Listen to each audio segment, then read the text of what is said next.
back from the dead.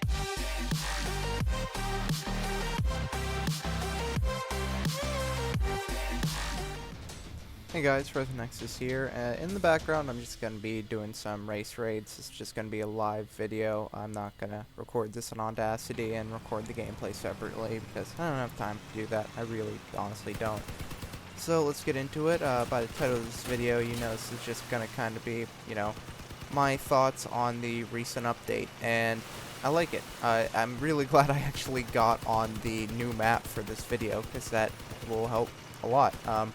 Yeah, first of all, I want to say this map is gorgeous. This is probably my favorite map right now just because of how big it is and how just interesting it is. Like, it causes people to use cover in combat. That's only on this map. Sorry, I had a bit of a hiccup there.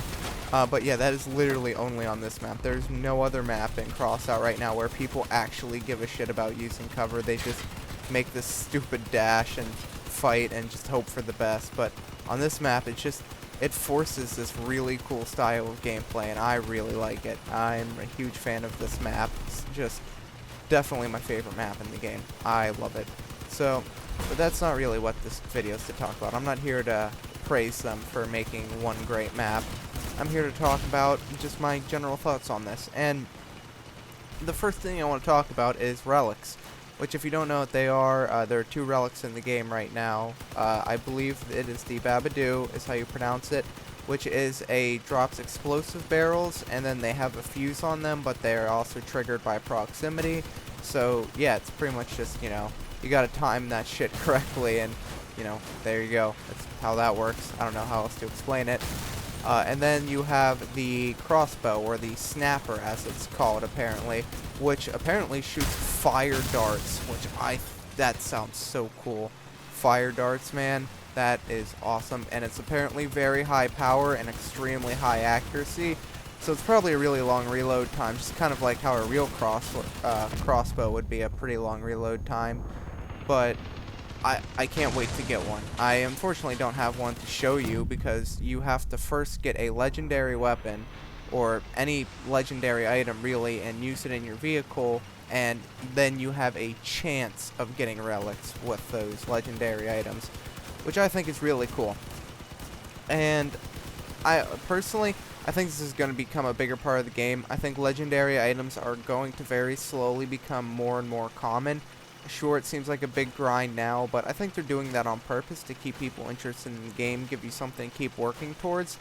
And I'm going to do a video separately of how the devs commented on the repair system and my thoughts on that. So that'll be right after this video or right before this one. It depends on which one goes up in my upload queue first, but that video will be, a thing that I talk about because the devs have a very interesting response to what they think they're doing with the repair system. But I will say, however, they did confirm that they are looking at it and going to improve it to make people more happy with it, but you're probably not going to get the full fix that you want, so just keep that in mind. But the next thing I wanted to talk about the new update is how it affected the market, and it really didn't affect the market yet, but it's going to. If you didn't notice, the new items on the market are selling for an extremely just outrageous price, which leads me to believe that as they become more common, they're going to go down in price, meaning that it's going to be easier to get legendary weapons, and therefore those will become even cheaper on the market too. So overall, I think adding this new rarity is going to make all the lower, like purples and like now yellows, not really orange anymore, going to make now all those things a little bit easier for you to get in the market. It won't be so extremely cost effective. It's just kind of, it all works on, what is the rarest item in the game, and now that there's a new rarest item in the game, people won't be as interested in buying the second rarest items in the game, so the price should get lower. At least in theory it should get lower. Probably, you're not going to probably see them like get exponentially low or anything, but they'll be low enough. I mean, don't get me wrong, you'll be able to probably pick up a purple at some point in this, first week of this new update. At least that's my hope in this situation. I really want to get my first purple, preferably a Pyre launcher, something like that. I would honestly do with an autocannon 25mm. I don't know what I'm going to do, and I don't know if I'm actually going to buy it or if I'm just going to earn it, because, yeah, successfully complete 10 few. Oh, cool. I guess I got an achievement or whatever. That's awesome. All right. So, and the next point I want to bring this across to is, and this isn't something they've added in here, but they commented on it in the patch notes, and that's the new PvE combat that will happen. And I, for one, can say that I am more than excited for new PvE missions. I think the races, invasions, defenses, and fuck the sieges are terrible, are all, too repetitive, and they've said that they're going to find a way to make them less repetitive, whatever that means, and they're going to make them more interesting too. I'm hoping that means 8 players and just a bunch more AI. I feel like that'd be really cool. They need to bump up the amount of people you can have in your own squad to 4, because currently you can't just get 4 guys together and go on these raids. You can only have one other person in your in your squad at a time, but I kind of think that sucks. I'd really like to get a team of 4 people together who can coordinate and figure out what we need to do and talk and communicate and things like that. And they're missing out on that portion of the game. War Thunder is really successful because I can always hop into a squad of 4 people with my friends and play. It's probably one of the bigger selling points of the game. God damn, of course it's over there too. So I'm just hoping that at some point they realize that, this is what needs to be changed. But the reason I bring this up is because they said that they're going to be upping the squad to 3 soon. I guess they're having some trouble with getting 4 people together and keeping them all in the same game. Matchmaking difficulties probably. But that shouldn't go on for much longer. We should be able to get all our friends into a game here real soon. And with that, I think they will be changing raids to be 8 people, or at least have separate raids that are they'll have 4-person and 8-person raids, which would be really cool. Because like I said in another video of my thoughts or the future of the game speculation, one of the coolest things I think they could have in this game is getting 8 or 10 people together on a team and then just fighting 2 or 3 of those invasion bosses at the same time. It'd be pure chaos, but it'd be hilarious and just destruction everywhere. That would be awesome. Why? Please, team. Oh, thank God. We need to get... Yeah, that guy needs to get down there. He's gonna get that one. Good, good, good. Alright. And if you're probably wondering, why aren't you helping your team? Well, I am, by staying near other points. Alright, now I can go up and get to my point. And cap that. Oh my God. Jesus. Guys, you don't all need to ram me at once, alright? We can do with 1 ram at a time. Thank you. Thank you. Jeez. My, man, these AI just need to calm down. Alright, I'm gonna leave him to go. Okay, I guess he's not gonna go get it. I guess I'll leave him to go get that. Yeah, he is going. Good. I'm just gonna try and take out some of the tires of these AI so they become less annoying. Did I get both his back tires? I don't know. Seems like he can still control it though. He's dead now. Alright. You shotgunner, you. Oh God, I'm taking a lot of damage from behind.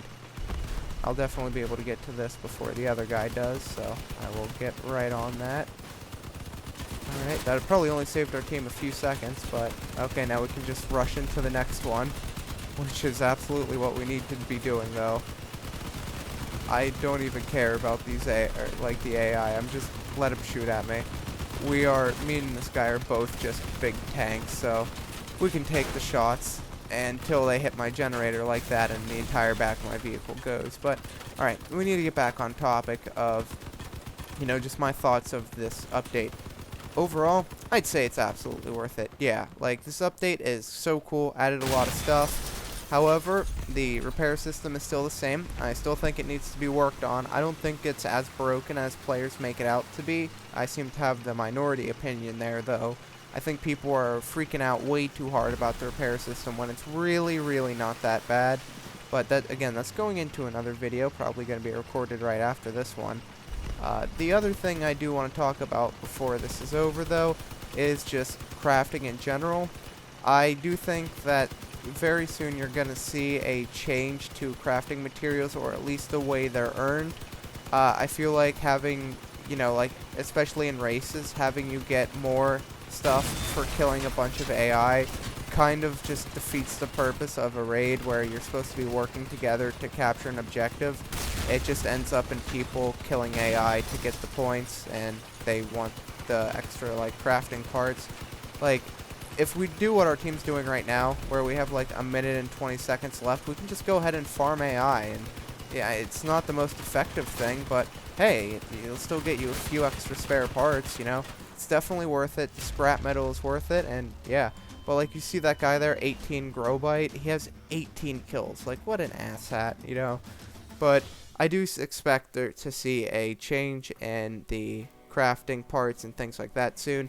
So that's pretty much all the thoughts I really had on this update. I kind of rambled a lot there, but that's kind of how I am, you know?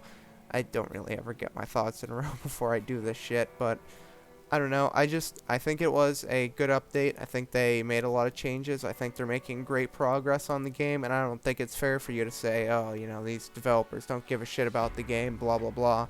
So, yeah, I would just kind of give it some time. If you're unhappy with the game right now, I'd say come back in like a month or two. It'll probably be really good by then, you know? It seems like the devs are going to be working on like bi-weekly updates, if not at least once a month.